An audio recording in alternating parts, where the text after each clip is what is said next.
Y sketching? आप में से बहुत सारे लोगों के मन में ये सवाल आता होगा कि हमें स्केचिंग क्यों करनी चाहिए। हम तो ड्राइंग बना रहे हैं, अच्छी ड्राइंग बना लेते हैं, उसमें कलर फिल कर लेते हैं, तो फिर ये स्केचिंग क्यों करना? स्केचिंग तो उतनी मैच भी नहीं होती है, उतनी सुंदर भी नहीं दिखाई देती है, तो स्केचिंग हमें करना क्यों है? तो जब तक हमारी क्लियरिटी नहीं होगी कि हम कर क्या रहे हैं, हमें वो उस चीज़ को करना क्यों है, तब तक हम लंबे टाइम तक उस काम के साथ जुड़े नहीं रह सकते पेशेंस के साथ में।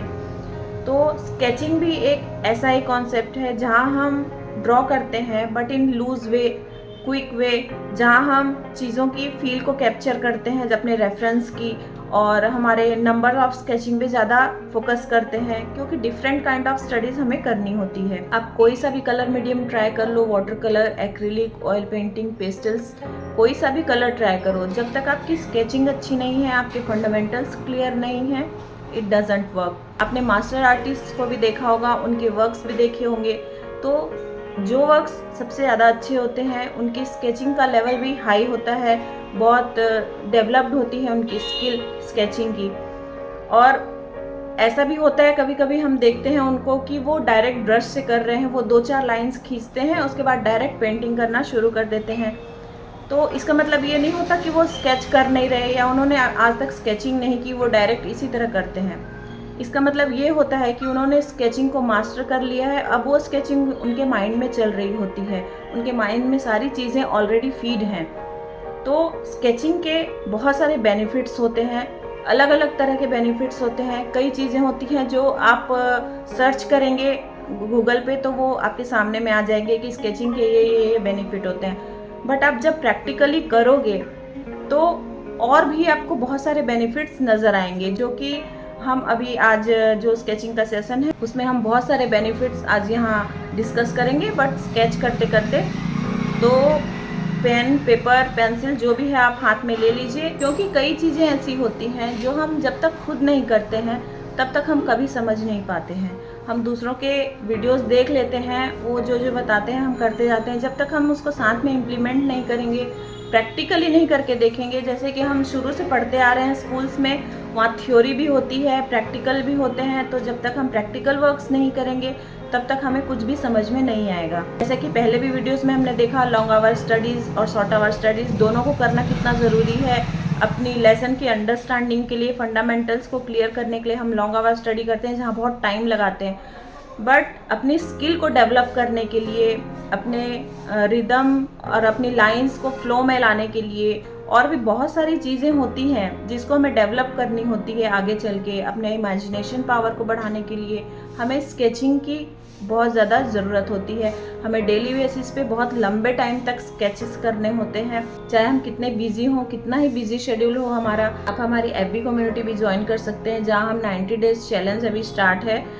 आप जब भी स्केच करेंगे 90 डेज तक आप कंटिन्यूअसली वर्क करेंगे और इससे आपकी कंसिस्टेंसी ब्रेक नहीं होगी। और आप जब खुद इस तरह वर्क करेंगे तब आपको अपने आप में जो इम्प्रूवमेंट, जो चेंजेस महसूस होंगे वो आपको कोई बता नहीं सकता है। सिर्फ ऐसा नहीं है, जो लोग आर्ट की फील्ड में आगे जाना चाहते हैं, प्रोफेशनली वर्क करना चाहते हैं, सिर्फ उन्हीं को स्केचिंग करनी चाहिए।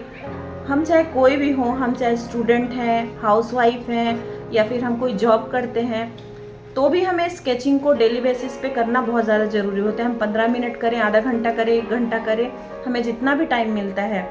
अब बहुत से लोग बोलेंगे हमें तो टाइम ही नहीं मिलता, बिल्कुल हमारा इतना बिजी शेड्यूल है, लेकिन अगर आप थोड़ा सा टाइम स्केचिंग को देते हैं तो आप इसके इतने मैजिकल इफ़ेक्ट्स देखेंगे। आप घर के 4-5 काम एक्स्ट्रा कर पाएंगे, आप चाहे बाहर वर्क करते हैं या घर में करते हैं। और ये चीज़ मैं आपको अपने पर्सनल एक्सपीरियंस के साथ शेयर कर रही हूँ, जो कि आप भी एक्सपीरियंस कर सकते हैं स्केचिंग करके। तो चलो स्केचिंग करते हैं। हमारी लाइंस में फ्लो इंक्रीज होता है। जब भी हम ड्राइंग करते हैं तो हम बहुत धीरे धीरे ड्राइंग करते हैं ताकि हमारा गलत मत हो, गड़बड़ मत हो। लेकिन जब भी हम स्केचिंग करते हैं क्विकली उसको बनाने की कोशिश करते हैं, तो इससे जो हमारा डर होता है वो कम होता है। हम डर डर के नहीं करते कोई भी चीज़, चाहे कितना ही कॉम्प्लिकेटेड सब्जेक्ट हो, हम उसको फास्ट वे में करने की कोशिश करते हैं। तो स्केचिंग से हमारा जो लाइंस होती है उसमें बहुत इम्प्रूवमेंट आती है। जिसके लिए लाइंस की हमें पहले बहुत एक्सरसाइज करनी पड़ती है और साथ साथ हमें स्केचिंग भी करनी है। तो दोनों चीज़ जब हम करते हैं तो हमें एक अलग लेवल की स्केचिंग हमारी दिखाई देती है। हमने देखा है बहुत सारे बड़े बड़े आर्टिस्ट को, उनकी लाइन में इतना एक्शन होता है, वो डिफरेंट लेवल की दिखाई देती है उनकी ड्राइंग। तो यहाँ पर मैं बहुत ज़्यादा नहीं टाइम लगा रही हूँ। जो भी मुझे लाइंस दिखाई दे रही है वो सारी चीज़ें मैं बस एंगल को ऑब्ज़र्व करके और फटाफट बनाने की कोशिश कर रही हूँ।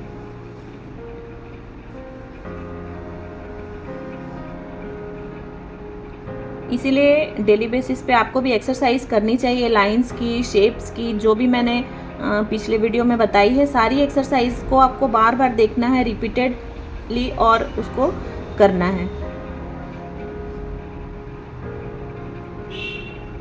हमारी बस एक ये गलती होती है कि हम किसी भी चीज़ को थोड़े दिन करते हैं फिर छोड़ देते हैं, कंसिस्टेंटली वर्क नहीं करते। जब हम कंसिस्टेंसी के साथ कुछ भी चीज़ करते हैं लंबे टाइम तक, तब जाके हमें उसके रिजल्ट दिखाई देते हैं कुछ। लेकिन हम थोड़े दिन तक करते हैं फिर छोड़ देते हैं।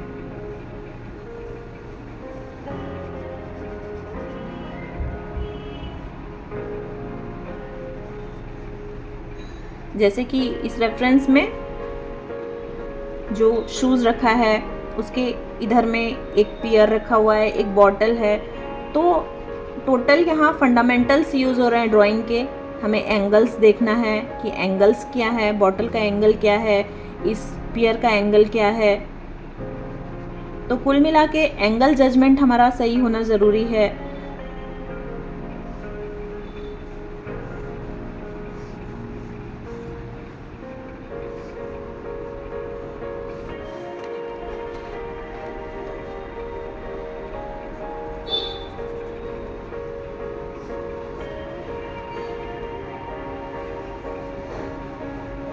चीज़ें भले एक्यूरेट ना हो, लेकिन एक फील आता है कि हाँ हमने इस रेफरेंस को ड्रॉ किया है।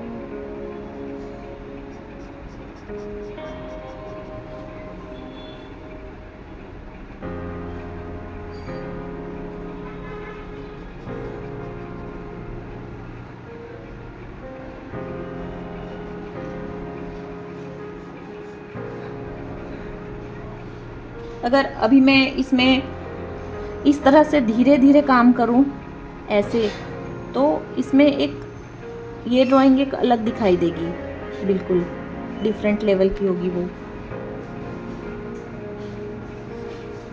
लेकिन अगर मैं उसमें क्विकली काम करूं, बहुत जल्दी जल्दी सारी चीज़ों को करूं, तो वो एक अलग दिखाई देती है। जो रफनेस होती है वो स्पीड में ही आती है।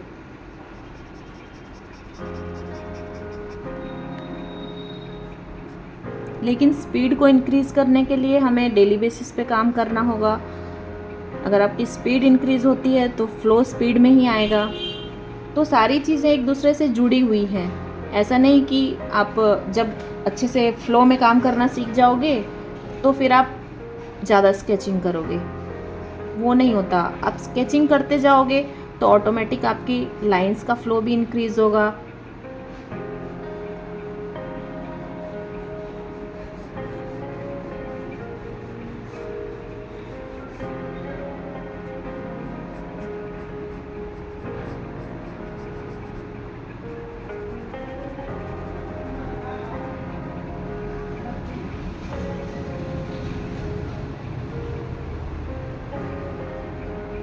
तो ये हम खुद डिसाइड करते हैं स्केचिंग में कि हमें किस स्केच को कितना टाइम देना है। जैसे किसी किसी स्केच में जो ड्रेपरी होती है, जो कपड़े यूज़ होते हैं दिखाई देते हैं स्टिल लाइफ में, तो उसमें हम बहुत डिटेल में वर्क नहीं करते। किसी किसी में हम लाइट एंड शेडो ऐड करते हैं ताकि वो वर्क और अच्छा दिखाई दे। या फिर कभी कभी हम सिर्फ लाइन वर्क करते हैं ताकि हम ज़्यादा से ज़्यादा रेफरेंसेस यूज़ कर सकें, 1 मिनट में, 20 सेकंड में, 30 सेकंड में। इस तरह के बहुत सारे टाइमिंग होती है जिसको सेट करके हमें करना होता है। सेकंड है, इससे हमारा हैंड आई कोऑर्डिनेशन इम्प्रूव होता है।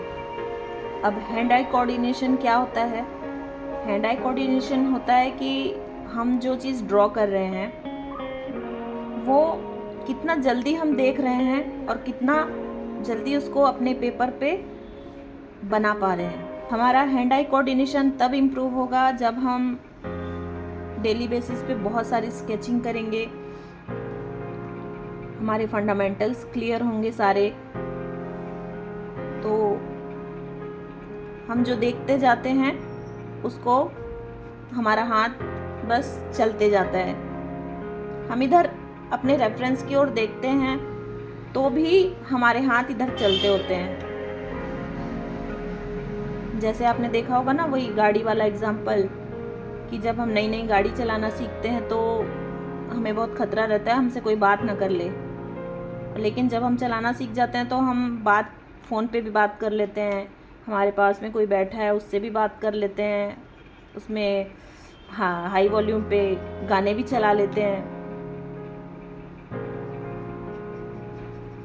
इसी तरह अगर हम रेफरेंस के साइड देख भी रहे हैं तो भी हमारे हाथ मूव होते रहते हैं।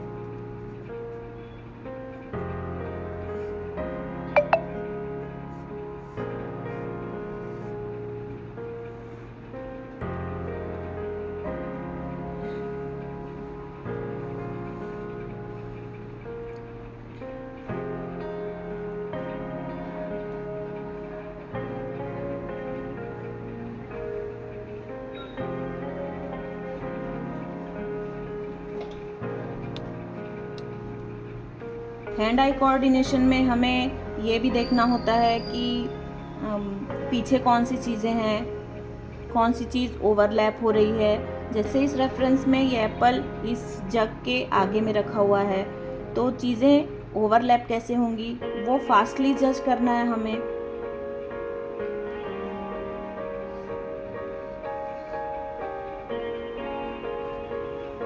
अगर हमें शेडो डालना है तो भी हमें क्विकली देखना है। तो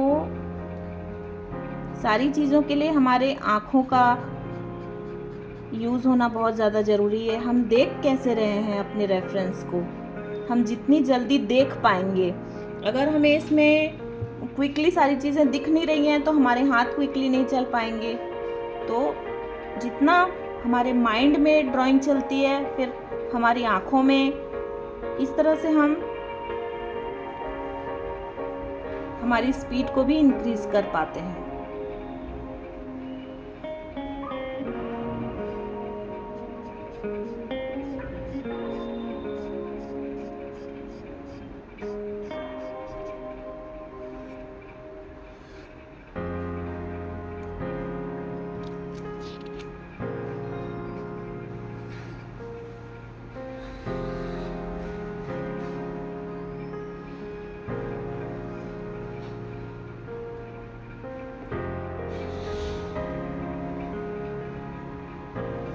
जब हम स्केचिंग कर रहे होते हैं तो हमारा हाथ तो एक्टिव रहता ही है, हमारा ब्रेन भी साथ में एक्टिव हो जाता है कि अभी ये चीज़ करना है, अभी हमें ये ड्रॉ करना है, ये चीज़ें डार्क लाइट हैं। तो सारी चीज़ें फास्ट करने के चक्कर में हमारा ब्रेन भी फास्ट एक्टिव होता है, बहुत जल्दी जल्दी वर्क करता है। और ब्रेन जितना फास्ट वर्क करता है हमारी बाकी चीज़ों में स्पीड बढ़ते जाती है। और सिर्फ स्केचिंग में नहीं, हम जो रेगुलर बेसिस पे अपने हाउस होल्ड वर्क भी करते हैं, फिर चाहे हम किचन में काम कर रहे हों या फिर हम पढ़ाई कर रहे हों, हम लिख भी रहे हों, तो सारी चीज़ों में स्पीड इंक्रीज़ होती है। अगर आप लिख रहे हैं तो आपकी लिखाई में भी स्पीड इंक्रीज़ होगी।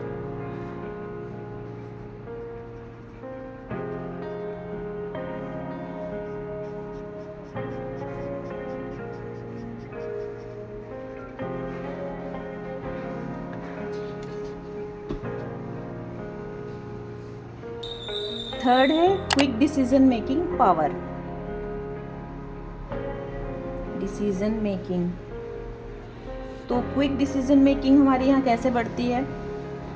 Quick decision making means quickly हम कोई भी काम को क्विकली कर रहे हैं, बहुत जल्दी कर रहे हैं, हम यहाँ टाइम नहीं लगा रहे हैं, तो ऑलरेडी हमारी क्विक डिसीजन मेकिंग पावर बढ़ेगी, क्योंकि हमें ये देखना है कि ये प्लेट अभी पीछे में है, इसके आगे में जार है, फिर ये बॉटल इस प्लेट के अकॉर्डिंग कहाँ पर आएगी, कितनी बड़ी होगी, इसका जो ऊपर वाला पतला वाला हिस्सा है वो कितनी दूर में ख़त्म होगा। तो जब हम चीज़ों को क्विकली जज करते हैं अपने रेफरेंस को, इसीलिए हमें शुरू में सिंपल सब्जेक्ट लेना होता है। अगर हम यहाँ हार्ड सब्जेक्ट ले लेते हैं तो वो फेशियल फीचर्स उतने अच्छे नहीं दिखते, ख़राब दिखते हैं सब, तो हम बहुत जल्दी डिमोटिवेट भी तो हो जाते हैं ना कि अरे हमसे नहीं बन रहा है ये, चलो छोड़ो, अब क्या करेंगे। लेकिन जितनी सिंपल चीज़ें हम बनाते हैं उतना ही कॉन्फिडेंस हमारे अंदर बिल्ड होता है, क्योंकि अगर हम एक सिंपल चीज़ को अच्छे से बना पा रहे हैं तो आगे चल के हम कॉम्प्लिकेटेड चीज़ें भी आसानी से कर पाएंगे। तो चीज़ों को पहले हमें इस तरह ओवरऑल प्लेस कर देना होता है, सारी चीज़ों को, उसमें डिटेलिंग ऐड नहीं करनी होती।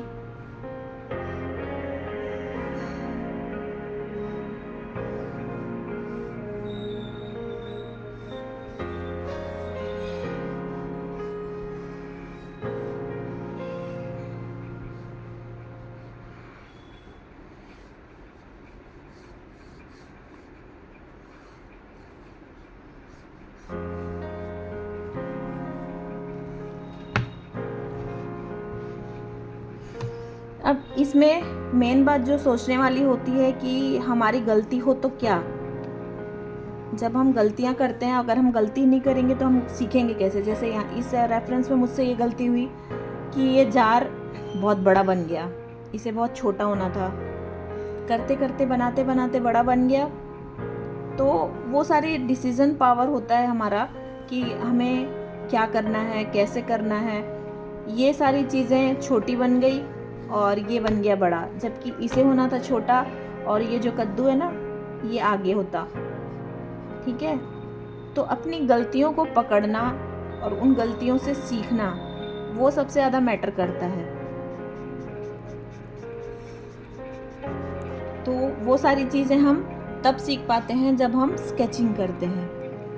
अगर हम स्केचिंग नहीं कर रहे हैं, हम बहुत संभल के सिर्फ ड्राइंग कर रहे हैं, मिटा रहे हैं, एक्यूरेट बना रहे हैं, रियलिस्टिक वर्क्स कर रहे हैं, तो हम गलतियां करेंगे नहीं तो गलतियां सीखेंगे कैसे, सुधारना उसको हम सुधारेंगे किस तरह से। तो गलतियों को सुधारने के लिए पहले गलतियां करना भी ज़रूरी होता है। ठीक है, तो गलतियां करने के लिए रेडी रहिए और गलतियां करते जाइए, लेकिन इतनी भी गलतियां नहीं करनी है कि आप गलतियां करते जाएं और अपनी गलतियों को ऑब्जर्व ना करें।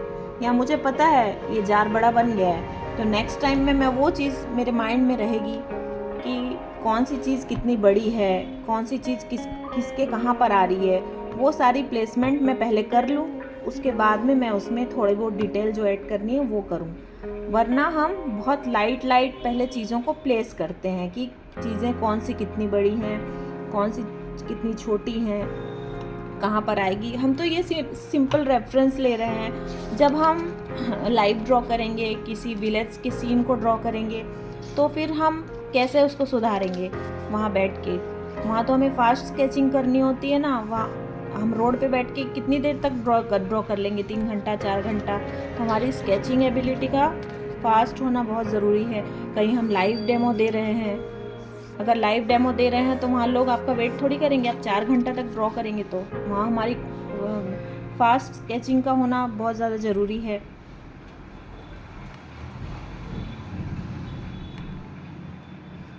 तो हमें क्विकली डिसीजंस लेने होते हैं। यहाँ मेरा डिसीज़न थोड़ा गलत निकला, क्योंकि मैंने यहाँ गलती की है, जानबूझ के गलती की कि मैंने इसको बड़ा बनाया है। तो इस रेफरेंस के अकॉर्डिंग हमें डिसीज़न लेना होता है कि कौन सी चीज़ कहाँ पर आएगी। तो स्केचिंग से हमारा डिसीज़न पावर बढ़ता है, क्योंकि हम ज़्यादा से ज़्यादा स्केचिंग करते हैं और क्विक करते हैं। जो भी चीज़ें हमें क्विकली करते हैं वो उसमें हमें जल्दी डिसीज़न लेना होता है, और यही डिसीज़न पावर हमारी डे टू डे लाइफ में भी हमें हेल्प करता है। हम जल्दी जल्दी डिसीज़न ले पाते हैं अपने काम के लिए, वरना हम सोचते रह जाते हैं अरे आज ये करना था हम करते हैं बट करते नहीं हैं। डिसीज़न मेकिंग वही होती है कि हमने सोच लिया ये करना है तो हम फटाफट से बस शुरू हो जाते हैं करने के लिए, और जितनी चीज़ें हम इस तरह से इम्प्लीमेंट करते हैं वही चीज़ें हम कर पाते हैं। अदरवाइज़ सारे हमारे जितने प्रपोजल्स होते हैं, हमारी जो प्लानिंग्स होती हैं, सारी फेल्ड हो जाती हैं। जब तक हम अपने डिसीज़न को प्रैक्टिकली इम्प्लीमेंट नहीं कर लेते तब तक हम ग्रो भी नहीं कर पाते किसी भी फील्ड में, चाहे आप आर्ट को ले लें या फिर और किसी भी अदर फील्ड को ले लें। तो हमारे डिसीजंस को हमें एक आकार देना होता है, इसीलिए हमारी क्विक डिसीजन मेकिंग को भी इम्प्रूव करता है स्केचिंग। फोर्थ है अंडरस्टैंडिंग अबाउट कॉम्पोजिशन। तो कॉम्पोजिशन क्या होता है? जिस तरह इस पिक्चर में बहुत सारे एलिमेंट्स हैं, बहुत सारी चीज़ें हैं, तो इस छोटे से पेपर पे हम चाहे कितना भी बड़ा बनाएं, हम इतना बड़ा बनाते हैं। ये हमारा फ्रेम है, ये लैंडस्केप मोड में है तो ये हमारा फ्रेम है। तो इसके अकॉर्डिंग, इस पेपर के अकॉर्डिंग, इतने बड़े एरिया के अकॉर्डिंग सारी चीज़ें कहाँ आएंगी। हम खुद का कॉम्पोजिशन जब बनाते हैं, हम जब लाइव ड्रॉ करते हैं, तब तो हम देखते हैं कि फोकल पॉइंट कहाँ पर आएगा, सारी चीज़ें हम डिसाइड करते हैं, उसके बाद बनाते हैं। लेकिन जब हम रेफरेंस को ले रहे हैं तो उसमें हम डिसाइड करते हैं कि पहले चीज़ें कहाँ कहाँ प्लेस होंगी, क्योंकि इतने सारे एलिमेंट हैं। अगर हम एक साइड से बनाना स्टार्ट करते हैं तो हमने इधर साइड का व्यू बनाया, फिर इस ट्रेन को बनाया, बनाते बनाते चीज़ें इतनी लंबी आ जाती हैं, अरे इधर साइड का एरिया तो लंबा हो गया, ये हमारे इधर भागता है, चीज़ें बाहर निकल जाती हैं। तो उस चीज़ को पहले हमें सुधारना होगा, और कॉम्पोजिशन पे हमारे बहुत वर्क करना पड़ता है। तो जब हम स्केचिंग करते हैं तो हम डिफरेंट सब्जेक्ट्स ट्राई करते हैं, तो हमारी अंडरस्टैंडिंग इंक्रीज होती है कॉम्पोजिशन को लेके।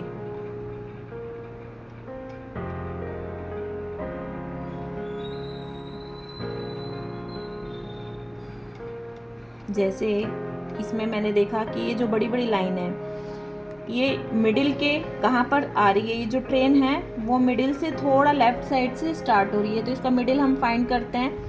तो उसके लेफ़्ट साइड से यहाँ से ट्रेन स्टार्ट हो रही है, बट वो आ कहाँ रही है, तो इसके यहाँ से इतनी दूर में आ रही है।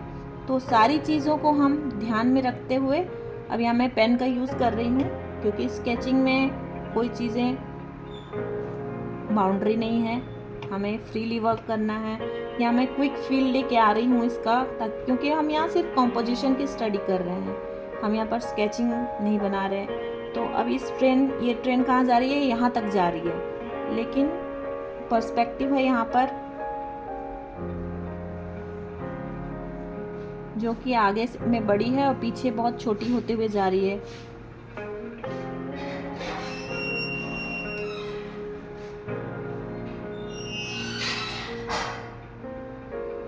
उसके बाद ये लैंड एरिया है, ये रेल लाइंस की पटरियां हैं,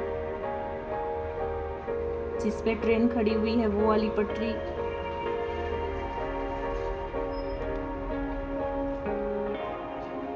तो एक बार सारी चीज़ें हम क्विकली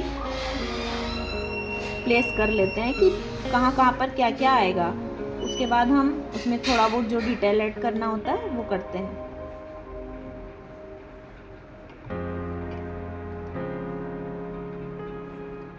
तो हमें अगर कॉम्पोजिशन की स्टडी करनी है तो स्केचिंग करना मस्ट है, क्योंकि जब तक हम डिफरेंट सब्जेक्ट्स ट्राई नहीं करेंगे तब तक हम कभी भी ज़्यादा वर्क नहीं कर पाएंगे और कंपोजिशन के बारे में समझ नहीं पाएंगे।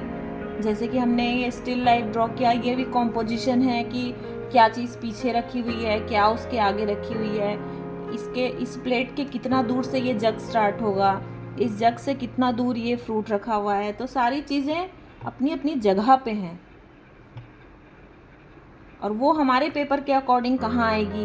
पहले तो उनका अपना एक एरिया है कि वो कहाँ पर रखी हुई हैं, फिर हमारे पेपर पे हमें समझना होता है कि सारी चीज़ें कहाँ कहाँ आ रही हैं। जब बहुत सारे एलिमेंट्स होते हैं, बहुत कॉम्प्लिकेटिव रेफरेंसेस होते हैं, लाइव ड्रॉ हम करते हैं, तो वहाँ तो फिर बहुत सारी चीज़ें होती करने के लिए। तो सारी चीज़ों को हमें क्विकली ऑब्जर्व करना होता है।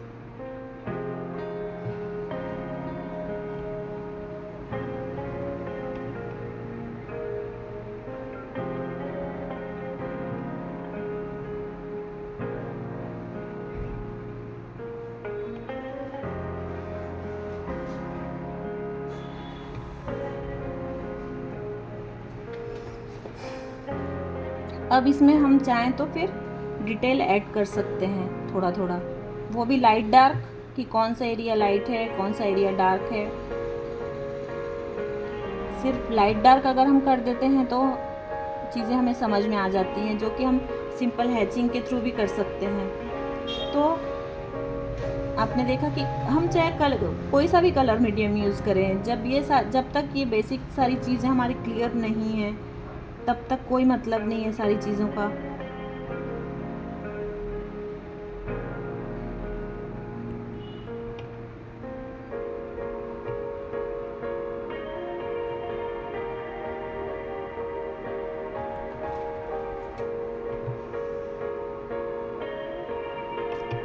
इसी तरह से हम विलेजस्केप भी बना सकते हैं, हाउसेस हैं, ट्रीज़ हैं। तो जितनी हम ज़्यादा रेफरेंसेस यूज़ करेंगे स्केचिंग के लिए, इसीलिए हमें डेली बेसिस पे स्केचिंग करनी चाहिए, क्योंकि धीरे धीरे हमारी स्पीड इंक्रीज़ होगी तो हम और भी ज़्यादा सब्जेक्ट्स ले पाएंगे। शुरू में हम 1-2 बना लेंगे, ठीक है, 2 बनाया हमने, 3 बनाया हमने, फिर कभी तो हमारी अंडरस्टैंडिंग इम्प्रूव होगी, हमारी स्पीड बढ़ेगी, तो हम और भी ज़्यादा बना पाएंगे। तो इस तरह से हम चीज़ों को समझते हैं बहुत, जितना स्केचिंग करते हैं उतनी चीज़ों को हम ध्यान से देखते हैं। अब इस रेफरेंस को जब मैं ध्यान से देख रही हूँ तब मुझे पता चल रहा है कि आगे की चीज़ें कितनी क्लियर दिखाई दे रही हैं, पीछे जैसे जैसे चीज़ें जा रही हैं वो ब्लर होती जा रही हैं, कहाँ शेडोज़ हैं, कहाँ लाइट्स हैं, कहाँ डार्क है, कौन सा एरिया। तो ये सारी चीज़ें हम क्विकली जब जज करना सीखते हैं, ऑब्जर्व करना सीखते हैं। फिफ्थ है एक्सप्रेशन। तो एक्सप्रेशन का मतलब क्या होता है, किसी भी चीज़ का एक्सप्रेशन देना। जैसे इस रेफरेंस में जो अभी हम देख रहे हैं, इसमें इतने सारे हाउसेस हैं, सबका डायरेक्शन अलग अलग है, जो लोग खड़े हुए हैं वो बहुत दूर हैं, बहुत छोटे छोटे दिखाई दे रहे हैं। तो एक्सप्रेशनिज्म भी कहते हैं, जो बहुत सारे वाटर कलर आर्टिस्ट हैं, जैसे बिस्वाल सर हैं, उनकी पेंटिंग मैंने बहुत देखी हुई है। वो जगन्नाथ वाली पेंटिंग एक है जिसमें बहुत सारी मुंडी हैं, इंसान नज़र आ रहे हैं, लेकिन उनको आप जूम करके देखेंगे तो वो सिर्फ एक एक्सप्रेशन है जो दूर से लोगों की तरह दिखाई देते हैं। वैसे ही यहाँ पर भी बहुत सारे हाउसेस हैं। ये एक छोटा सा लेआउट है ये, इसमें हम इसे एक्सप्रेशन देके देखेंगे कि एक्सप्रेशन के थ्रू हम क्या कर सकते हैं यहाँ पर। तो हमें एक एक चीज़ को ड्रॉ नहीं करना होता। जैसे हम बाल ड्रॉ करते हैं तो हमें पता है कि पास पास लाइंस खींचनी है तो बाल ड्रॉ हो जाएंगे। ट्री के भी वैसे ही हमें एक एक पत्ते नहीं बनाने होते।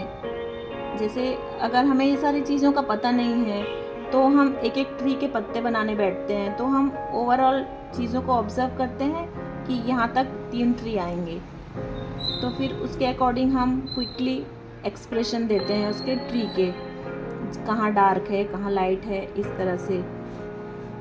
अब यहाँ एक सड़क बनी हुई है, ये इस तरह से सड़क आ गई।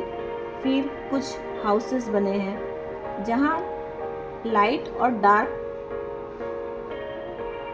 कुछ दिख रहा है। तो हमें चीज़ों को चीज़ों की तरह नहीं देखना होता कि वो हाउसेस हैं, ये हमें हाउस समझ के नहीं बनाना। हम एक रैंडम शेप की तरफ जब तक चीज़ों को नहीं देखेंगे, हमारे लिए सारी चीज़ें बहुत मुश्किल हो जाएंगी बनानी। जब हम शेप्स को देखते हैं, हम उस शेप्स के वैल्यूज़ को देखते हैं कि कहाँ डार्क है, कहाँ लाइट है, वो सारी चीज़ें ऑब्जर्व करते हैं, तो हमारे लिए सब करना आसान हो जाता है बहुत ज़्यादा।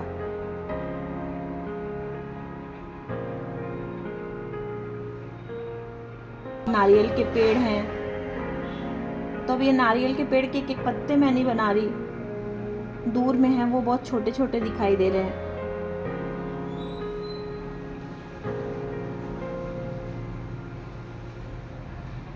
तो चीज़ों को क्विकली और रैंडमली ड्रॉ करना ये एक्सप्रेशंस में आता है।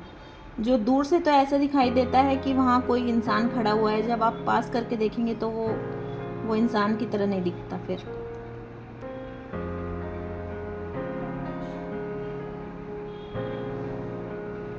हमें सिर्फ डार्क और लाइट को फॉलो करना है कि किस डायरेक्शन में एंगल्स हैं, किस डायरेक्शन में लाइंस हैं, उन लाइंस को क्रिएट करते जाना है, और जो एरिया डार्क है उसको डार्क करते जाना है।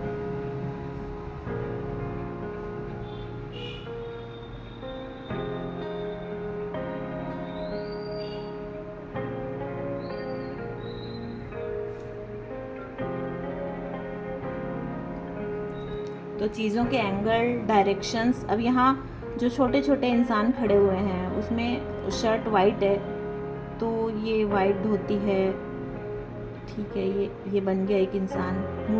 उनकी जो हेड है वो काले काले दिखाई दे रहे हैं, तो हम उसमें थोड़ा सा डार्क ऐड कर देंगे। तो इस तरह से जब हम एक्सप्रेशंस देते हैं तो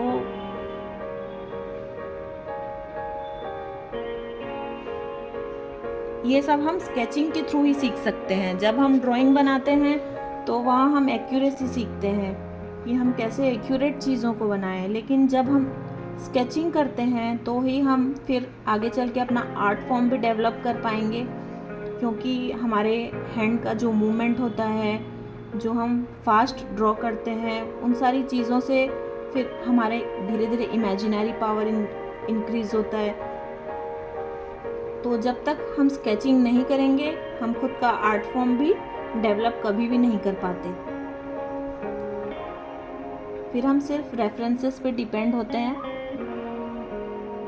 कि देख के हमें एक्यूरेट ड्रॉ करना है।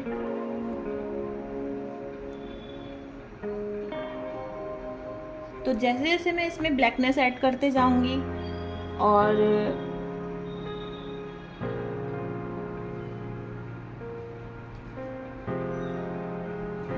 वैसे वैसे चीज़ें क्लियर होती जाएंगी कि ये हाउसेस हैं।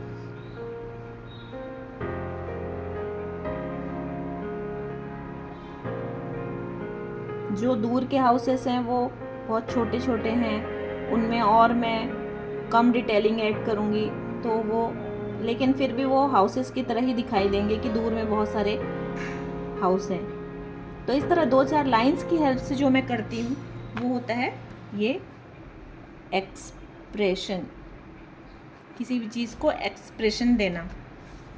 तो खासकर वाटर कलर में हम जब भी काम करते हैं तो वहाँ एक्सप्रेशन पे ज़्यादा वर्क करना होता है, क्योंकि वहाँ फास्टली करना होता है। वाटर कलर बहुत जल्दी ट्रांसपेरेंट मीडियम है, सूख भी जाता है, उसमें वाटर पे हमें काम करना होता है, तो हमारे पास टाइम कम होता है, क्विकली डिसीज़न लेना होता है। तो जब भी हम वाटर कलर मीडियम ट्राई करते हैं तो हमें स्केचिंग का हमारी स्ट्रॉन्ग होना बहुत ज़रूरी है।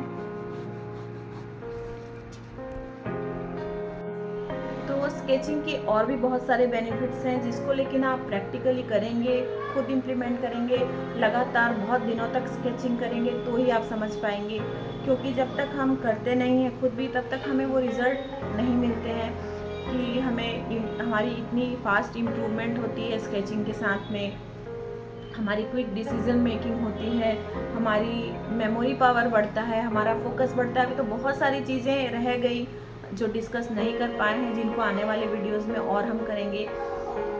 जैसे कि बच्चे भी अगर स्केचिंग करते हैं तो हम सिर्फ बहुत सारे पेरेंट्स ऐसे होते हैं जो बच्चों को सिर्फ छुट्टियों के दिनों में ज्वाइन करते हैं कि ड्राइंग क्लासेस, लेकिन ड्राइंग क्लासेस आप ज्वाइन करो या ना करो, लेकिन स्केचिंग डेली बेसिस पे करना बहुत ज़्यादा ज़रूरी होता है, क्योंकि उससे ना फोकस भी इम्प्रूव होता है। आप अपने काम के प्रति, अपना जो पढ़ाई कर रहा है बच्चा, तो वो अपनी पढ़ाई में फोकस कर पाएगा। अगर आप हाउस वाइफ हैं तो आप अपने घर के हाउस होल्ड वर्क में फोकस कर पाएंगी। अगर आप एक काम को अच्छे से कर लेती हैं तो इसमें क्विक स्केचिंग में क्या होता है, हमारे सेटिस्फेक्शन मिलता है हमें कि हमने इतनी सारी स्केचिंग बनाई, एक कंप्लीट आर्ट वर्क। जब हम कलर मीडियम में ट्राई करते हैं तो एक वर्क को हम 2 दिन भी देते हैं, 3 दिन भी देते हैं, तो वो जो क्विक, जो हमें एक हैप्पीनेस होती है कि हमने कंप्लीट कर लिया, वो हमें बहुत धीरे मिलती है, बहुत देर में मिलती है। लेकिन ये चीज़ हमें यहाँ फास्टली मिल रही है। हम जितने नंबर ऑफ स्केचिंग कर रहे हैं वो उतनी ज़्यादा बढ़ती जा रही है। तो हम डेली लाइफ के वर्क भी उतनी स्पीड से कर पाते हैं, अपने डिसीजंस बहुत फास्ट ले पाते हैं। तो स्केचिंग के इतने अनलिमिटेड बेनिफिट्स होते हैं। साथ में आपकी आर्ट भी इम्प्रूव हो रही है, आपकी अंडरस्टैंडिंग इम्प्रूव हो रही है। तो कलर मीडियम तो आप कोई भी कर पाएंगे। अगर आपकी स्केचिंग इम्प्रूव्ड है, आपकी स्किल इम्प्रूव्ड है, तो आप कोई भी कलर मीडियम ट्राई कर सकते हो बाद में। ठीक है, तो आज के वीडियो में इतना ही। मिलेंगे नेक्स्ट वीडियो में बहुत सारे स्केचेस के साथ में। तो आप भी मेरे साथ कर रहे हैं या नहीं कर रहे हैं, मुझे कमेंट में ज़रूर बताइएगा। और आपने मेरी वीडियो से क्या क्या सीखा है और आपने मेरी वीडियो से और आपने मेरी वीडियो देख के जो भी चीज़ सीखी है, आप मुझे कमेंट में भी यहाँ टाइप करके लिख सकते हैं, ताकि आपको चीज़ें याद रह जाएं। वीडियो को सेव भी कर लीजिएगा। बार बार रिपीट मोड में देखना है, साथ में करना है। आप चाहे स्पीड को मैच ना कर पाएँ, लेकिन आप बार बार रिपीटेडली देख के भी कर सकते हैं। तो मिलेंगे नेक्स्ट वीडियो में। Till then keep sketching.